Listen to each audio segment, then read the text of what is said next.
حضرت امام اعظم ابو حنیفہ رحمۃ اللہ تعالیٰ علیہ جو اپنے وقت کے امام ہیں، اپنے وقت کے ولی ہیں، جن کے ہم مقلد ہیں، حضرت امام اعظم حضرت نعمان بن ثابت رضی اللہ تعالیٰ عنہ ورحمۃ اللہ علیہ، آپ کے دور کے اندر ایک دہریہ پیدا ہو گیا، کھڑا ہو گیا۔ دہریہ کا مطلب یہ ہے کہ جو اللہ رب العالمین کے وجود کو تسلیم نہیں کرتا تھا، اللہ تعالیٰ کی ذات کو نہیں مانتا تھا۔ وہ کہتا تھا کہ جناب یہ جو ساری کائنات ہے نا، یہ خود بخود چل رہی ہے، اس کا کوئی پیدا کرنے والا نہیں ہے، اس کو کوئی چلانے والا نہیں ہے۔ یہ سورج، یہ چاند، یہ ہوا، یہ سمندر، یہ پہاڑ، یہ سارا کچھ خود بخود پیدا ہو گیا ہے اور خود بخود ہی چل رہے ہیں۔ یہ سورج خود بخود آ رہا ہے، جا رہا ہے، یہ چاند، یہ ستارے، یہ خود بخود چل رہے ہیں، آ جا رہے ہیں، ان کو کوئی چلانے والا نہیں ہے، ان کا پیچھے کوئی محرک نہیں ہے۔ تو اب اس نے جو ہے نا مناظرے کا چیلنج کر دیا کہ جناب اگر کوئی میرے اس دعوے کے مقابلے کے اندر کوئی ہے، کوئی اس بات کی تردید کرے تو میرے ساتھ مناظرہ رکھے، میں اس کے ساتھ مناظرہ کرنے کو تیار ہوں۔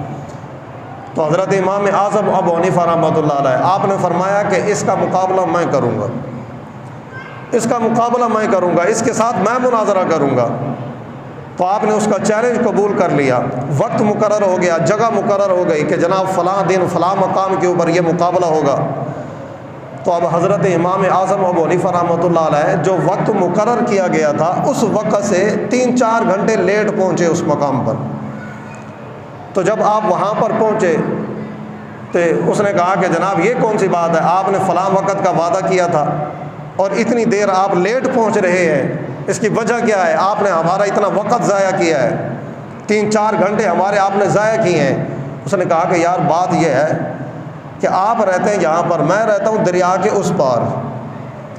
اب دریا کراس کرنے کے لیے مجھے کشتی کی ضرورت تھی، ملاح کی ضرورت تھی۔ تو جب میں آپ دریا کے کنارے پر پہنچا تو وہاں پر کوئی کشتی نہیں تھی، کوئی ملاح نہیں کھڑا تھا۔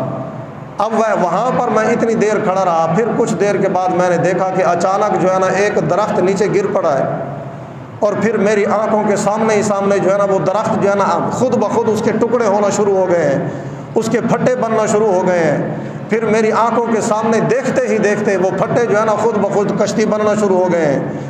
پھر میں نے دیکھا کہ وہ کشتی بن کر جو وہ کشتی جب بنی تو میں نے دیکھا وہ کشتی خود بن کر جو ہے نا وہ چلنے لگ پڑی ہے۔ تو میں اس کے اندر بیٹھ کر یہاں تک آ گیا۔